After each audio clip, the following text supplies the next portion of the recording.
In the year of 1987, in a town named Silent people began to feel the panic and terror through the streets, because the least desired date was approaching. The month of October was the darkest for the town, because each October coincidentally brought a killing of women every year. Indeed, they were always the easiest prey. The rumors walking around the place were that they were kidnapped to be killed, so their youth was stolen in a ritual before the end of the month. Due to this, in the rumors, the parents of students of Norfolk University were in the obligation to monitor their sons and daughters constantly, and even the scholars and authorities of the institution were taking care of their students and to keep them safe. This suburban area was very safe, but not in October.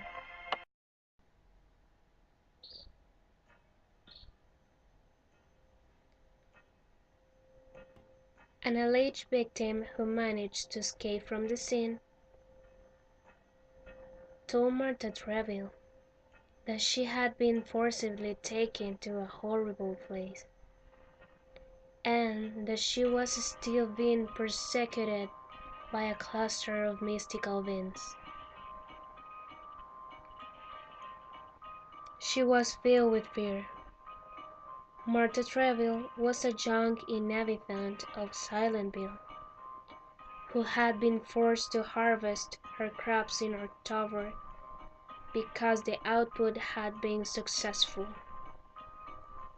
Even though the crops were in the middle of the beck and lust of the town, the young university shouted and said firmly that she was going to be sacrificed in a ritual. This event was never confirmed because Martha went utterly crazy and the girl disappeared mysteriously.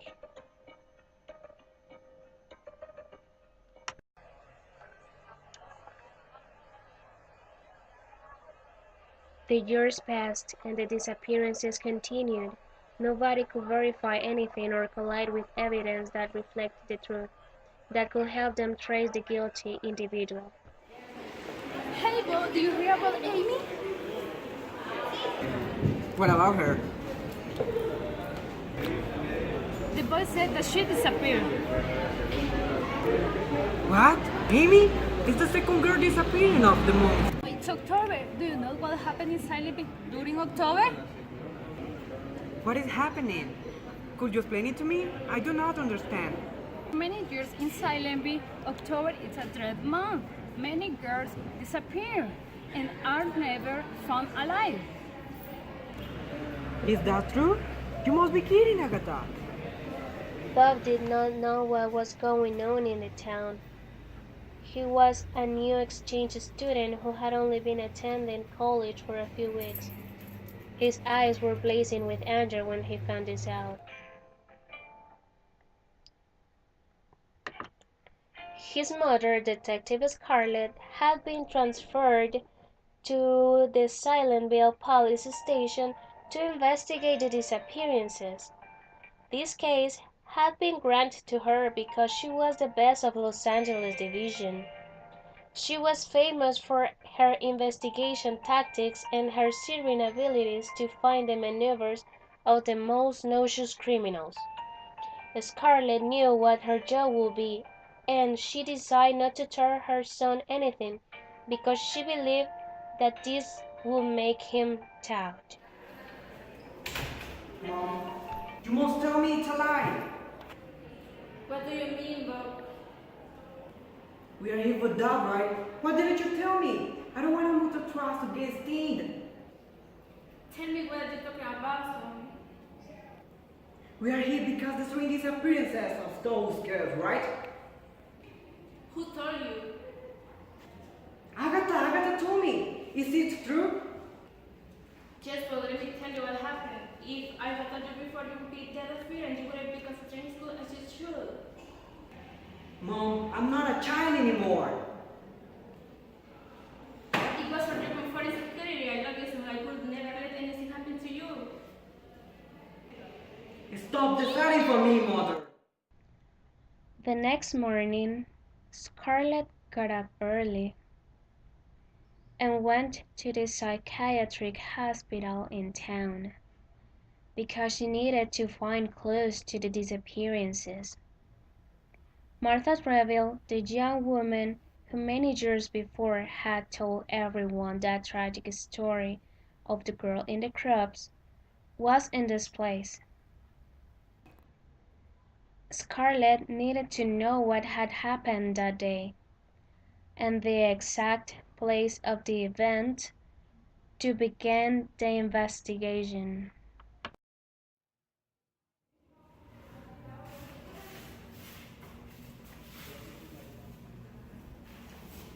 Martha, are you Martha? I can talk with you for a few minutes. Can you tell me about the car that you saw among the crops? Shh! Shut up! They can hear you. Who, Martha? What do you mean? Do you know what they are? They are there. They will never leave. They will never leave Silentville. Tell me where they are. Tell me where they come from. They live in the shadows. Could you tell me something else? Get away! Get out of here! You cannot stop them! They have the power! They know where we are and what we do! Scarlett knew that Martha was not totally crazy. The files point to what was true, but who are those people that Martha described? Why was she so afraid of them? Scarlett had a lot of to investigate and many clues to gather.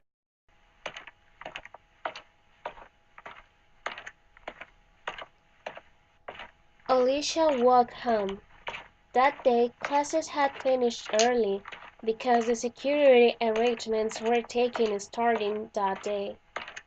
The students were sent home before sunset. Alicia's parents forgot what date it was, and they did not go to pick her up at the university. Alicia walked steadily through the streets of Silentville. She was in exposure through the street. She arrived home frightened. While looking for her keys to open the door, she felt looks on her. She felt she was being watched. Her panic was so great that her hands began to tremble, and she could not open the door because the keys did not stand firm. Her heart began to beat rapidly, and her sweat turned cold. She constantly looked around to see if anyone was chasing her. From the nerves, Alicia dropped her keys, and when she crouched down, she saw a band of what seemed to be people behind her. Alicia turned to see what happened. Who are you? What are you doing here? What do you want from me? Get away! Get away from me! Mom! Get away! Get away from me, Mom! Open the door, please! Alicia never entered her house, and the only clues they had of her disappearance were the keys on the floor and a few blood stains drying up, and the bag that looked as though it had been torn by force. Her parents felt very guilty about what happened. Did she just yell or did she fight? They knew what was happening during October, and they were not careful. They looked for Alicia, but they weren't successful. So they felt discouraged. They regretted not having paid proper attention to their daughter. They knew they had neglected her. She just vanished.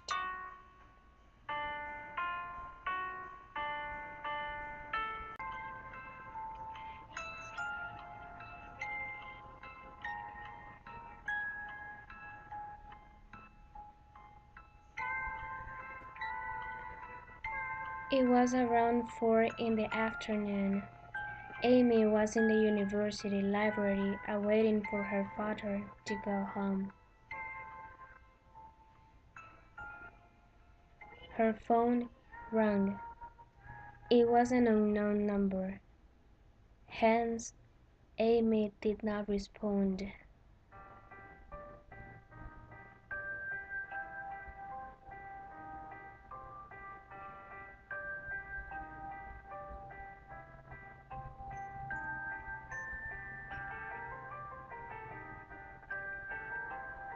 Her phone rang again, but this time she thought it must be something important to insist so much.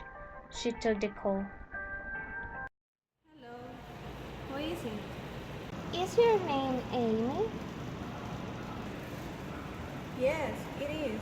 Who is it? Hi, Amy. We are calling from the hospital in Silentville. Your father has suffered an accident.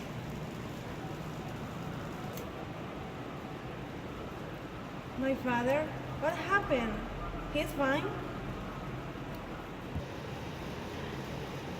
Amy was jolted by the news. He is in observation now. I should talk to him. Could you communicate him with me? He told us for you not to worry and that someone else will come pick you up at the university. But I want to go see him at the hospital. She now spoke daringly. A lot of concern was starting to stem in her mind for this. She felt a stinging pain in her chest. He strictly said that you did not leave the university and that you did not worry about him. He will call you later when he is on his way home. The strange voice that called her hung up. Amy was frightened and overwhelmed by the news that she had received. The library had always been a place of much silence, but that day the silence was even deeper, because nobody but Amy was there. The rows of seats were empty. The sound of the opera clock was pealing on her stress. She felt as though the gap between each clock took hours. She wondered who would pick her up and how her father was feeling. Suddenly, footsteps started to happen behind her, in the mantle of silence that covered the library. They sounded like horse hooves. Amy, however, was so focused on the sound of the clock and her work that she did not notice until it was too late.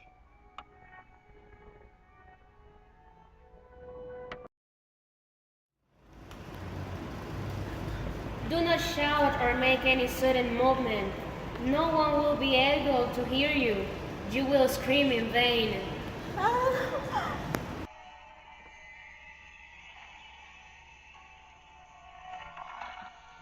Scarlett had not figured out anything about the disappearances of those girls. It never crossed her mind that guilty would fall on something that used resources beyond everything possible on this earth. Supernatural forces. These beings were a band of sorceresses who learned about the power of evil from their mother. These miserable sorceresses sacrificed young and humble women to encourage their youth by a horrible and painful ritual. They planned meticulously the kidnapping of the girls. Because of this ritual, they only needed a certain number of girls with similar qualities.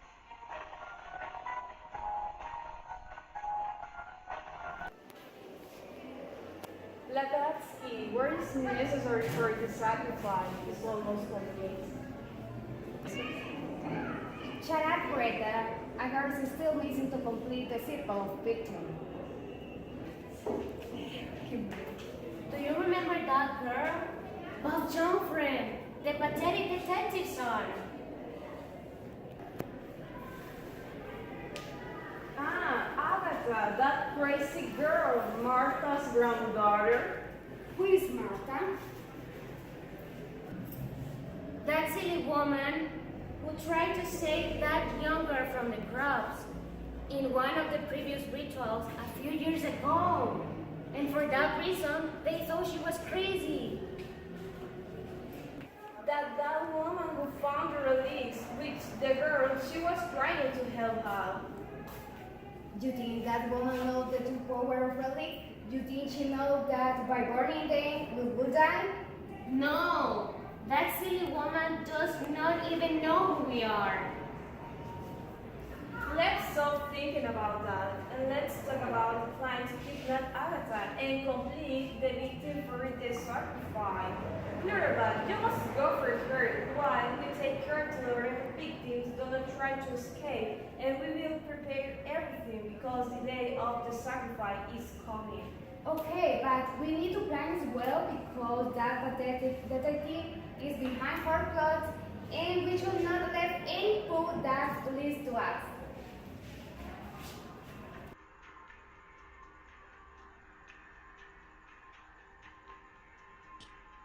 It was late at night. Agatha was in her room doing her university assignments. Her parents still not returned from work, and she was alone at home.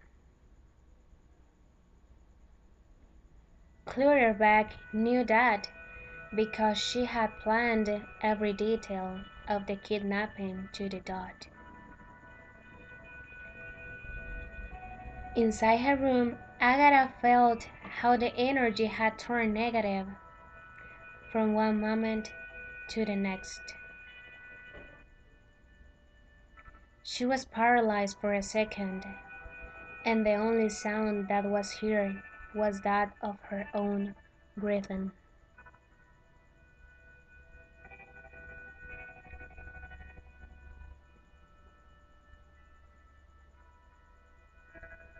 The moment she heard 3 knocks on the door, the tension broke. They were the code Bob used every time he visited her. So she ran down the stairs, and from the other side of the door she said, Bob, it's you? Yes, Agatha, it's me. Open the door. Wait, what are you doing here at this time and alone? Your parents asked me to hang out with you and keep you company. They will be back at 9.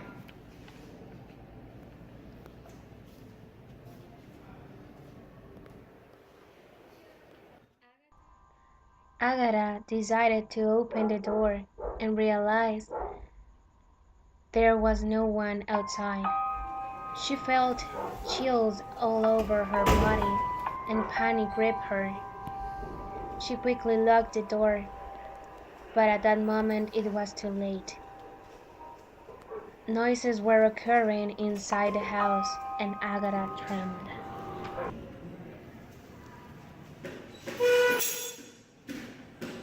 Bob, where are you? I'm in here, Agatha. Come on, Bob. It's not funny. Get out of there. Come on, Bob. Where are you? Agatha decided to call her parents to tell them that something strange was happening and to verify if what Bob said was true. She took the phone from her house and dialed her father's number. The phone began to ring. Then she felt that something was standing behind her. The phone continued beeping as she waited for her dad to pick up. When his father finally answered, the only thing he could hear from Agatha was an acute and terrifying scream.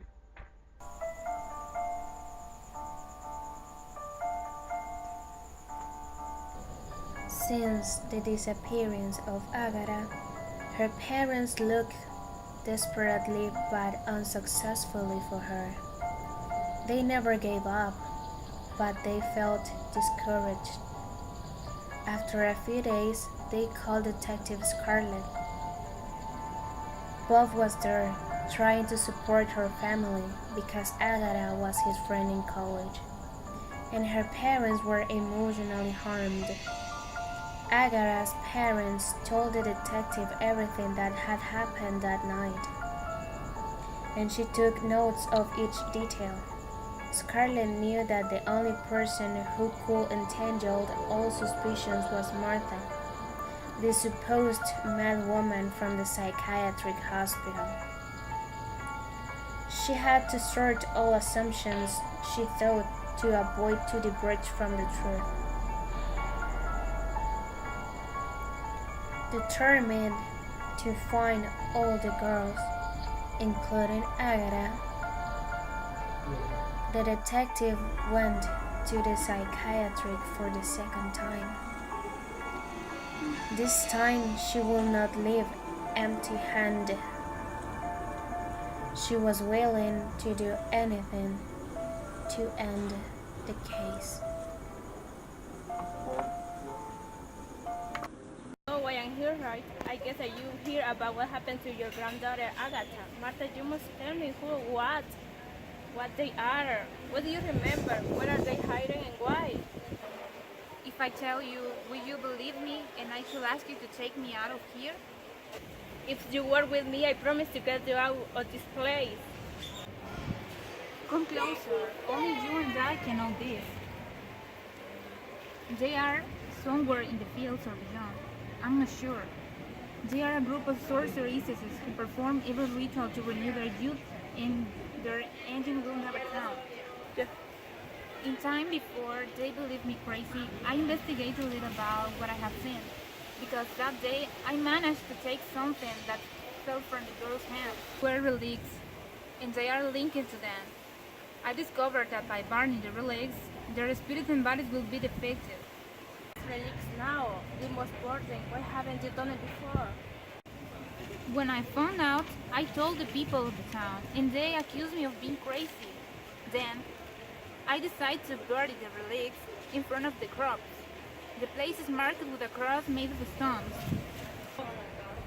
We must burn them together. You cannot do it alone. That's why I could never do it. Scarlett, as she had promised, took Martha from that place on the way to look for the relics. She took her cell phone and called Bob, because he had told her that he wanted to help her save his best friend. The three of them ran to the place where Martha had supposedly buried the relics. Upon arriving at the place she had indicated to them, they found a cross of stones. They dug up the relics and quickly took them to burn them. Determined, they ran to a place that Martha had mentioned in one of her stories. It was where they had to burn them, and they did it. They began to hear cries of torment, which made them believe that they had done it well.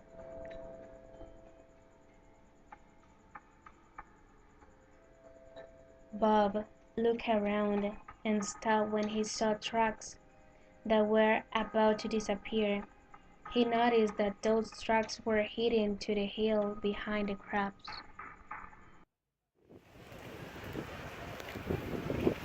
Hey, I found some tracks that go toward the hill. Surely inside the hill is Agatha and the other girls. Wait, but we should go along. We are not sure these observations are dead. But mother, if we don't follow the train now, we'll be erased.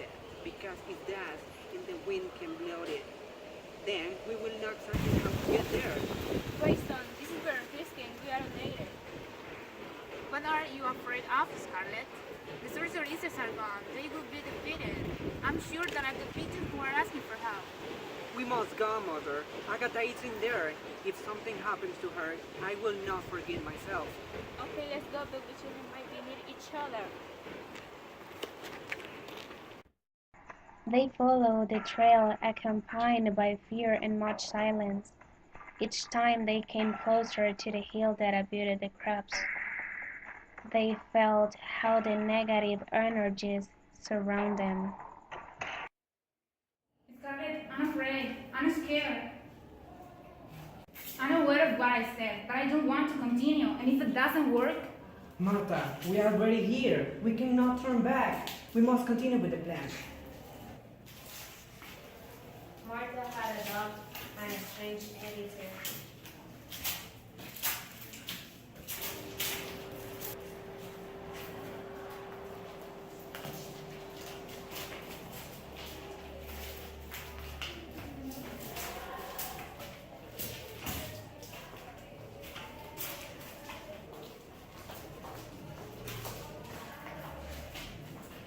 We finally arrived. I suppose, because the prince ain't here. What if all of it was a trap? they are here. What are you talking about, Martha? I don't see anything.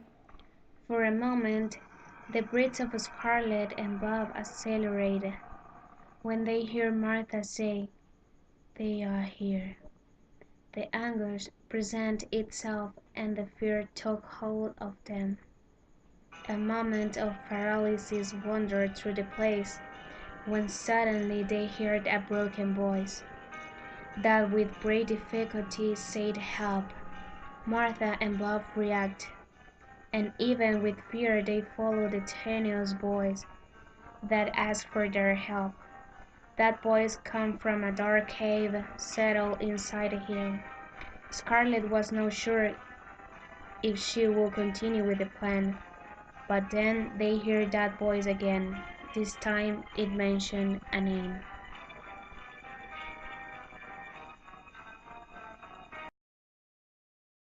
Please help! I'm Agatha! I know it. It's Agatha, and she's alive. We must save her. Wait, Bob! How are you sure it's Agatha? I'm sorry. I don't recognize her voice anywhere. But we cannot go in there. It's completely dark. We will not see anything. Quickly, Scarlett always brought a flashlight with her. They lit the lantern and began to walk through the cave. Within the place, there were many skulls and bones scattered. It was a very dark place. At the bottom of the cave, you could see a small glow.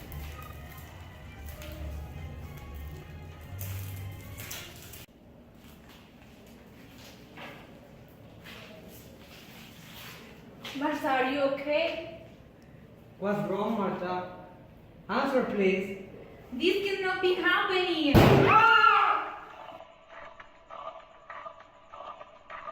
Bob, Scarlett, and Martha react after a while. They noticed that they were tied up and that they could not move.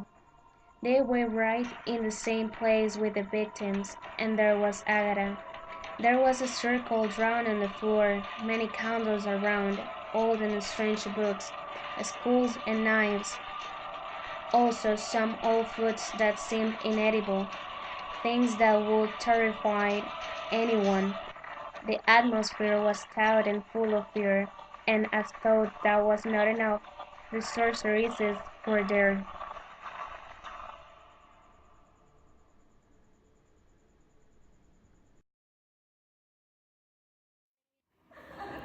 Human fools! They really thought they could beat us.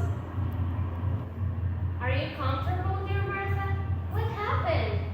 Did not your plan to burn our reliefs work? Please, how could you believe Martha? She doesn't even know where the hell is. Come on, dear. If you had just read the information completely properly, now you will be celebrating the victory and we will be there, but no, darling, you didn't. And now I'm sure that you are regretting it. You will not get away with it. Let's go if you don't want to suffer the consequences. Consequence? What consequence? You pathetic detective, you have not realized that one that will be hurt if you and those who accompany you, okay? Hurt? Of course not. You will die. Well, since they murdered in your plans, now you can see how we perform each act. I hope away from making our favorite scene, the most anticipated moment of the year. Sisters, are you ready to be Johnny again? Of course, I want it. We are more than ready. You will see that they will not get away with the plans. They will not get achieve it. Shut up! You make me lose focus, silly boy. The moment of beginning the ritual had arrived, and a disturbing sound invaded the place. All the victims were scared to death. Nobody could think of a plan to escape. Tears began to slide down their cheeks. They knew the end had come.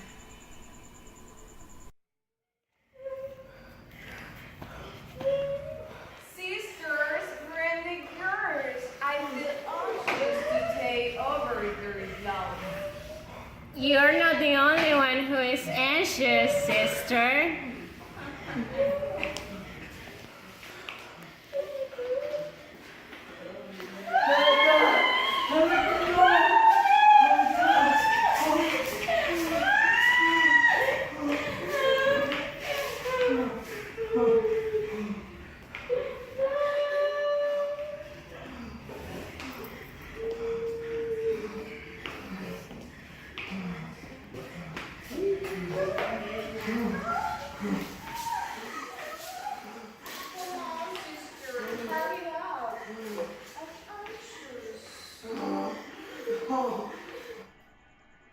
The whole ritual was going perfectly. The bodies of the girls were bloody, and they died slowly. Suddenly, there was only an explosion. There was smoke everywhere. Apparently, the sorceresses got away with their plan. They rejuvenated while the bodies of the girls were completely lifeless. Martha apparently was dead. It was not known how it happened. Scarlett was almost lifeless, just like Bob. Greta and her sisters made sure none of them were alive. Again, the evil won. Evil will not perish in Silentville. The town will continue with the mystery of the month of October. Only Martha, Bob, and Scarlett could decipher Silentville's secret, but they could never tell, as they are now also victims.